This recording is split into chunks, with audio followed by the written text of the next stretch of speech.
Medchal CMR engineering కళాశాల మైదానంలో cricket ఆడుతూ ఓ విద్యార్థి గుండెపోటుతో మృతి చెందాడు. ఖమ్మం జిల్లాకు చెందిన వినయ్ సీఎంఆర్ కళాశాలలో బీటెక్ 4th ఇయర్ చదువుతున్నాడు. శుక్రవారం సాయంత్రం తోటి విద్యార్థులతో కలిసి కళాశాల మైదానంలో క్రికెట్ ఆడుతున్నాడు. మైదానంలో ఫీల్డింగ్లో ఉండగా గుండెపోటుకు గురై ఒక్కసారిగా కుప్పకూలిపోయాడు.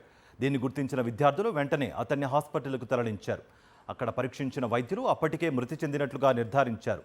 స్నేహితుడు కళ్ల ముందే కుప్పకూలిపోయి మృతి చెందడంతో విద్యార్థులు తీవ్ర ఆవేదనకు గురై కన్నీరు మున్నీరుగా విలపించారు.